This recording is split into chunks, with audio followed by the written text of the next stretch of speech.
আমরা যারা এদিকে আছি মানে চকরিয়া কক্সবাজার আমরা যারা আছি আমরা তারা কখনো ছোট বা বড় যারা আছি তারা কিন্তু খুব সহজে রেলটাকে এত মানে আমাদের কাছে পরিচিত না রেল জিনিসটা। আসলে পদ্মা সেতুর মধ্যে শুনছেন?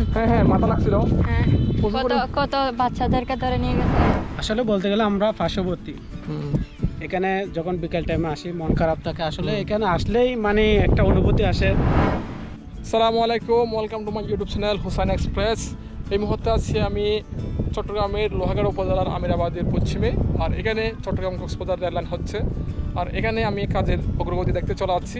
এই জায়গায় আমি কয়েকবার আসছিলাম, এর আগে 12তম পর্ব আর 10তম পর্ব আমি এখানে দিয়েছিলাম। সেই সব ভিডিও আমার ইউটিউব চ্যানেলে আছে। এই পর্যন্ত আমি প্রায় 20টার অধিক ভিডিও আপলোড দিয়েছি রেললাইন নিয়ে। আর রামতে গিয়ে আর দেখতে পাচ্ছেন, আর এদিকে হচ্ছে আপনার চট্টগ্রামে চলে যাবে, আর এদিকে বিশাল একটা ব্রিজ আছে, আর এদিকে যাবে কক্সবাজার চুনতি হয়ে চকরিয়া হয়ে কক্সবাজার। আর কিছুদিন আগে আমি রামতে গিয়েছিলাম, ওখানে রেল ট্র্যাক বা রেল লাইন বসে গেছে। অনেকে বলতে পারেন ভাই যে রেল ট্র্যাক বসে গেছে, আপনি তো শুধু মাটির দেখাচ্ছেন। হ্যাঁ, প্রত্যেক জায়গায় বসে নাই, তবে ওইদিকে কক্সবাজার সাইডে রেল লাইন বসে গেছে, কিন্তু সাতকানিয়া লোহাগাড়া অঞ্চলে কাজ চলমান আছে, অর্থাৎ রেল লাইন বসানোর আগে যে কাজ আছে এগুলো কাজ চলতেছে। আর এখানে আমি দেখাই অনেক উঁচু করছে। এখান থেকে অন্তত আমি চোখের ধারণায় 20 থেকে 30 ফিট উঁচু, আর ব্রিজটা আরও উঁচু। সেই হিসাবে বলতে পারি এই রুটটা আরও উঁচু হবে। আর এখানে কিছু স্থানীয় ছেলে আছে, আর ওদের সাথে আমি কথা বলবো। তোমার নাম কি? আমার নাম আব্দুল্লাহ মোহাম্মদ ইজাজ। আচ্ছা, তোমার বাড়ি কোথায়? আমার বাড়ি আমিরাবাদ। আমিরাবাদ, আচ্ছা। অর্থাৎ এই এলাকাটা হচ্ছে তোমাদের বাড়ির পাশেই, তাই তো? হ্যাঁ। আর এখানে যে কাজের কর্মযোগ্য চলতেছে সেটা সম্পর্কে তো জানো? হ্যাঁ। আর এখানে চট্টগ্রাম কক্সবাজার যে রেল লাইন হচ্ছে, সেই রেল লাইন নিয়ে তোমার প্রত্যাশা কেমন? খুবই ভালো। রেলে কোনোদিন চড়ছো? না, জীবনে প্রথমবার।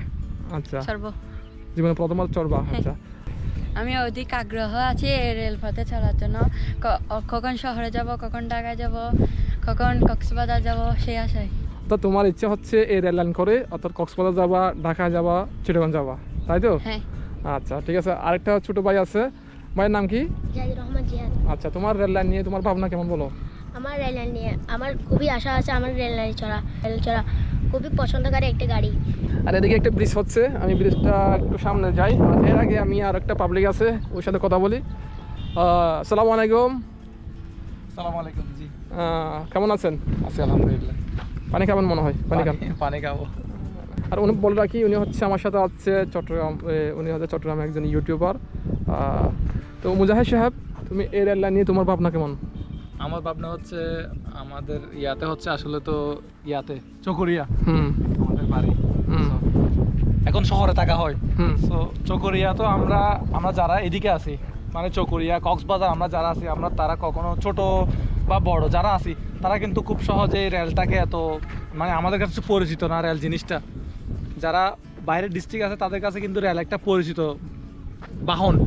তুমি বলতে চাচ্ছ এটা আমাদের কাছে একটা পরিচিত বাহন না। তো আমরা চাচ্ছি এটা যদি আমাদের এলাকায় হয় তাহলে এটা খুবই ভালো হবে। কক্সবাজার থেকে বা চিটাগং যেতে পারবো বা অন্য একটা ডিস্ট্রিক্টে যেতে পারবো, সেটাও আবার রেলের মাধ্যমে। রেলটা আসলে কক্সবাজার বাসীর কাছে একটা স্বপ্নের মতো।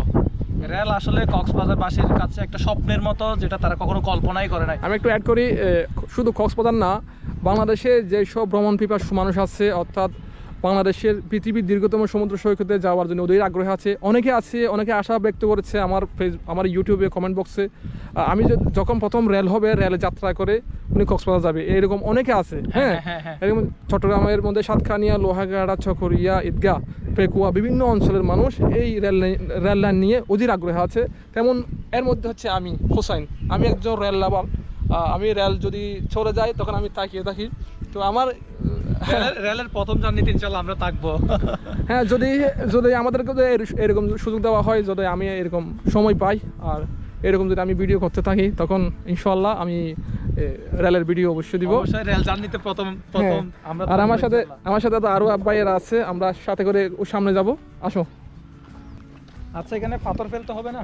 এখানে তো পাথর ফেলতে হবে না, এটা হচ্ছে আমি দীর্ঘদিন ধরে রেল লাইনের আপডেট দিয়ে যা বুঝতে পারলাম, এই রেল লাইন, এই রেলের রাস্তাটা আরও অনেক উঁচু হবে। দেখতে পাচ্ছেন, এই দেখতে পাচ্ছেন সামনে ব্রিজ, এই ব্রিজটা এই মাটি থেকে অন্তত 10 থেকে 15 ফিট উঁচু, তাই তো? হ্যাঁ হবে। তার মানে কি এই রাস্তাটা কিন্তু আরও উঁচু হবে।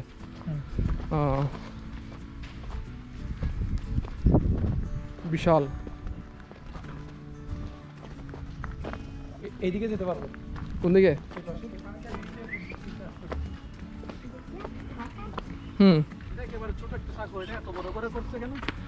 না কারণ হচ্ছে যখন এই রেল লাইনটা ছিল না, অর্থাৎ এখানে রেল লাইনের কোনো প্রস্তাব ছিল না, তখন পানি এদিক থেকে প্রবাহিত করতে পারতো যেদিক ইচ্ছে সেদিকে। যখন রেল লাইন হয়ে যাবে তখন সমস্ত পানি এদিকে চলাচল করবে। আচ্ছা আচ্ছা। যার কারণে বড় ব্রিজের প্রয়োজন। এখান থেকে শুরু করে এইটুকু লম্বা একটা ব্রিজ হচ্ছে। এই ব্রিজের দৈর্ঘ্য কত হবে? দৈর্ঘ্য কত হতে পারে? কত ফুট হবে? 10 ফুট তো 50 ফিটের মতো হবে। আমরা সিঁড়ি দিয়ে কিন্তু এদিকে উঠে যাবে, কিন্তু আমরা রিস্ক নিব না। রিস্ক নিবা? না না, কেন ওটার দরকার নাই। আমরা ছোটকালে শুনছিলাম যখন কোনো ব্রিজ কালভার্ট বড় বড় সরকারি স্থাপনা করা হয় তখন নাকি টালি নামক শব্দ শুনতো। হ্যাঁ, গরু ছাগল এবং মানুষ খায়, ছাগল খায়। হ্যাঁ, এরকম শুনছিলাম। তো এই বইয়ের বুটটা কিন্তু আমার মধ্যে আছে, কিন্তু আমি এরকম ব্রিজ দেখলে অনেক দূরে দূরে থাকি। যদিও বা আমি এটা বিশ্বাস করি না, তবে বই কাজ করে। কেন জানি না, তবে বিশ্বাসও করি না, বইও কাজ করে। এটা কিরকম দ্বিরূপী হয়ে গেল? 2019 সালে এরকম হয়েছিল। কোথায়? 2019 সালে পদ্মা সেতুর মধ্যে শুনছেন? হ্যাঁ, মাথা লাগছিল। হ্যাঁ, কত বাচ্চাদেরকে ধরে নিয়ে গেছে শুনছি। আমাদের অনেক আত্মীয় পরিবারকে এরকম নিয়ে গেছে শুনছি, কিন্তু আসল নাকি জানি না। আচ্ছা, নিয়ে গেছে এখানে না এমনি এরকম হসপিটাল নিয়ে গেছিল তো, না এরকম কেউ চলে গেছে এরকম? না, এরকম না, এমনি শুনছি। আমি একটা কথা বলি, এরকম আমি শুনছি। আমি যখন উত্তরপাড়ায় আছি, দক্ষিণ পাড়া শুনছি দক্ষিণ পাড়ায় 3 জন চলে গেছে। হ্যাঁ, আবার দক্ষিণ পাড়া গেছি, আবার উত্তর পাড়ায় 4 জন চলে গেছে। আবার ওখান থেকে আমি চট্টগ্রাম গেছি, বলেছে বহদ্রহাট, মানে 5 জনের মাথা নাই। আবার অনেক নিরীহ মানুষ মারা গেছে। তো এরকম এই রেল লাইন তৈরি করতে কত টাকা খরচ হচ্ছে? কোনো আইডিয়া আছে? I have no idea. আচ্ছা, এটা হচ্ছে 18,035 কোটি টাকা। এই টাকা যদি তোমাকে দেওয়া হয়, মানে একদম মানে জীবনটা টানা বানা বানা ফেলবে। এগুলো হিসাব করতে আমি আপনার সাথে থাকবো, এখানে থাকবো। আর এদিকে তো রাস্তাটা অনেক উঁচু হয়ে গেছে বৃষ্টির কারণে কিছুটা। পাবলিক আছে। হ্যাঁ, আর কিছু প্রত্যক্ষদর্শী এখানে আছে। সালাম আলাইকুম। কথা বলতে পারি ভাই? ভাইয়ের নাম কি? আনিস, হোসাইন, নাজিম। আচ্ছা, ভাইয়ের সাথে কথা বলি। ভাইয়ের নাম কি? নাজিম। ভাইয়ের কি বাড়ি এখানে? হ্যাঁ, পার্শ্ববর্তী এলাকা, অর্থাৎ লোহাগাড়ার পাশেই। হ্যাঁ, লোহাগাড়ার পাশে। তো আপনার এখানে আপনার পিছনে যে রেল লাইন হচ্ছে, সেই রেল লাইন নিয়ে, অর্থাৎ আগামীতে যে চট্টগ্রাম কক্সবাজার রেল লাইন হবে, রেল চলবে, রেল হবে না হচ্ছে, তো সেটা নিয়ে আপনার ভাবনা কেমন? আসলে বলতে গেলে এই রেল রাস্তাটা মানে এটা হওয়াতে মানে আশেপাশে যারা আছে, আসলে আমাদের রাস্তাটা বলতে গেলে মানে তেমন সুবিধা না। আমাদের জন্য এই রেলের রাস্তাটা হলে আসলে আমাদের জন্য অনেক উপকার হবে। এটার জন্য মাননীয় প্রধানমন্ত্রী যে উদ্যোগটা নিয়েছেন, আসলে এটার জন্য ওনাকে আমার মানে পক্ষ থেকে ওনাকে অসংখ্য ধন্যবাদ, যে উনি এমন একটা মহৎ কাজ করার জন্য। যে আসলে বলতে গেলে আমরা পার্শ্ববর্তী, এখানে যখন বিকেল টাইমে আসি মন খারাপ থাকে, আসলে এখানে আসলেই মানে একটা অনুভূতি আসে। আমরা বলতে গেলে আসলে অনেকে মানে অনেক কিছু বলা যায়, যে আমাদের মানে একটা ভালো লাগার মুহূর্তে মানে যখন মন খারাপ থাকে তখন এদিকে আসলে আসলে মানে রাস্তাটা যখন দেখি তখন মানে অটোমেটিক মানে মনটা কেমন জানি ভালো হয়ে যায়, মানে ভালো লাগে, ভালো একটা মানে। থ্যাংক ইউ আপনার অনুভূতি শেয়ার করার জন্য। আর আপনি বলতে চাচ্ছেন রেল লাইনটা হলে আপনারা আসলে সহজে চট্টগ্রাম এবং কক্সবাজার বিভিন্ন ছিলাম ঢাকা চট্টগ্রাম কক্সবাজার যে হাইওয়ে আছে সেটা দীর্ঘদিন ধরে 2 লাইনের, আর দীর্ঘ গাড়ির চাপ বেশি, হ্যাঁ, দুর্ঘটনা বিভিন্ন সময় ঘটে। তো এখান থেকে মুক্তি পাওয়ার একমাত্র মাধ্যম হিসেবে দাঁড়াচ্ছে এই রেল লাইনটা। আমরা সেই অধীর আগ্রহে বসে আছি। এখন কিন্তু আকাশ কালো হয়ে ধুম বৃষ্টি পড়ার একটা সম্ভাবনা, কিন্তু আমরা সেই বৃষ্টির তালে তালে আমরা আগামী বছর রেলে চলবো। আগামী বছর হ্যাঁ, আগামী 2022 সালে ডিসেম্বরে এটা মানে এখানে রেলের চাকা ঘোরার সম্ভাবনা, তবে 2-3 মাস দেরি হতে পারে, 2023 সালের শুরুতে হবে। আর একটা পাবলিক এখানে আছে আনিস তারেক, ওনাকে আমার ইউটিউব চ্যানেলে অনেকবার দেখছেন, কিন্তু আমার সাথে মোটামুটি থাকার চেষ্টা করে এবং আমাকে সঙ্গ দেওয়ার চেষ্টা করে। অবশ্যই আমি ওনার প্রতি চিরকৃতজ্ঞ। কোনো ধরনের যান্ত্রিক অর্থাৎ ইউটিউবিং করতে গেলে কোনো যান্ত্রিক ত্রুটি হলে আমি প্রথমে ওনার কাছে যাই। এখন আনিস তারেক সাহেব, তোমার কাছে জানতে চাইবো, আর এই রেল লাইন নিয়ে তোমার ভাবনা কেমন? আমরা তো একে একে প্রত্যেকের কাছে এটা অনুভূতি জানলাম, তোমার কাছে জানতে চাই। রেল লাইন হলে তো অবশ্যই একটা আশীর্বাদ হবে, কারণ দক্ষিণ অঞ্চলের যোগাযোগ ব্যবস্থার একটা আমূল পরিবর্তন হবে। কারণ প্রতিদিন সড়ক পথের উপরে নির্ভরশীল ছিল একটা আছে পর্যটন নগরী কক্সবাজার, যেটার সাথে যোগাযোগ ব্যবস্থা আরও উন্নত করার দরকার। তো এখন যেহেতু রেল লাইন হচ্ছে, পর্যটকদের আসা যাওয়ার একটা সুযোগ সুবিধা হবে ভালো। তো এটা অবশ্যই প্রশংসার দাবিদার আমাদের বর্তমান প্রধানমন্ত্রীর। আর যেহেতু আমাদের রেল লাইনের কাজ করছিল সেই ব্রিটিশ আমল থেকে, ব্রিটিশ আমলের পরে আর কোনো রেলের উন্নয়ন হয়নি, তো এটা অবশ্যই প্রশংসার দাবিদার। আর বাংলাদেশে যে সব রেল লাইন আছে, আমি যখন কোথাও যাই, যখন রেল লাইন অবহেলায় এবং পরিত্যক্ত অবস্থায় পড়ে থাকে, তখন আমার অনেক কষ্ট লাগে। এই রেল লাইন কীভাবে কখন চালু হবে সেই আশায় আমি মনে মনে ভাবি, আমি যদি রেলমন্ত্রী অর্থাৎ প্রধানমন্ত্রী এরকম কর্তা হতাম, এইসব রেল চালু করতাম এবং নতুন নতুন জায়গায় রেল চালু করতাম।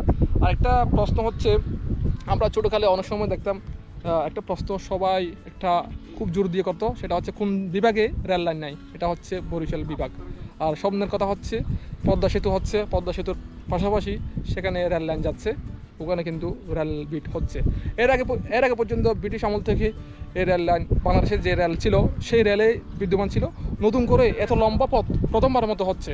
অর্থাৎ চট্টগ্রামের 2000 থেকে, চট্টগ্রামের চন্দনাশের 2000 থেকে কক্সবাজার পর্যন্ত 100 কিলোমিটার, কক্সবাজার থেকে মিয়ানমার বাংলাদেশের সীমান্ত গুন্দুম পর্যন্ত আরও 28 কিলোমিটার, সর্বমোট 128 কিলোমিটার এই রেলপথ হচ্ছে। আর আমি আগে বলছিলাম এই রেল লাইন তৈরি করতে 5 বছর সময় নিয়ে প্রায় 18,035 কোটি টাকা খরচ হচ্ছে। আর এখন পর্যন্ত, ভবিষ্যতে যদি বৃদ্ধি পায় সেটা অবশ্যই আপনারা জানবেন। আর আমার জন্য দোয়া করবেন। আর আমার ইউটিউব চ্যানেল হচ্ছে হোসাইন এক্সপ্রেস, আর ফেসবুকেও পাবেন হোসাইন এক্সপ্রেস, অর্থাৎ অনলাইন জগতে যত সোশ্যাল সাইট আছে সেখানে হোসাইন এক্সপ্রেস নামে সার্চ দিলে মোটামুটি একটা উপস্থিতি পাবেন। সবাইকে ধন্যবাদ। আর আমার ইউটিউব চ্যানেলের এখন সাবস্ক্রাইব হলো 71,500। সবাই দোয়া করবেন। আপনি বলতে পারেন আপনি শুধু এক জায়গায় ভিডিও করতেছেন, না, রেল লাইন সব জায়গায় একই রকম, শুধু স্থানটা পার্থক্য হয়। আমি আমার সাধ্যমতো আমি চট্টগ্রাম থেকে কক্সবাজার পর্যন্ত বিভিন্ন জায়গায় গিয়েছি এবং রেল লাইনের কাজ দেখেছি। দিয়ে যাওয়ার পথে একটু হলেও উকি দিয়ে দেখছি কোথায় হচ্ছে, এবং গুগল ম্যাপের মধ্যে দেখছি কোন দিকে যাচ্ছে লাইনটা। আমি কি বলবো, মানে রেলের প্রতি একটা মানুষের যে ভালোবাসা থাকে, এটা হচ্ছে আপনাদের হোসাইন। ধন্যবাদ। আর আমাদের চট্টগ্রামের অনেকে ভালো ভালো অবস্থান আছে, ব্যবসায়ী, বিভিন্ন টাকাওয়ালা পয়সাওয়ালা আছে, যদিও আমাদের এই ইউটিউবিং নিয়ে ওদের কাছে খুব ছোটো হলো, কিন্তু আমার কাছে এটা বড়। আমি আমার সাধ্যমতো চেষ্টা করে যাবো বিভিন্ন, এটা তো রেল লাইন শেষ হলে কী করবো না, চট্টগ্রামে যে সমস্যা আছে সেই সমস্যা তুলে ধরবো। আর জনগুরুত্বপূর্ণ যেগুলো বিষয় আছে সেগুলো আমি ডকুমেন্টারি আকারে তুলে ধরার চেষ্টা করবো। সবাইকে ধন্যবাদ। আমার জন্য দোয়া করবেন। আল্লাহ হাফেজ।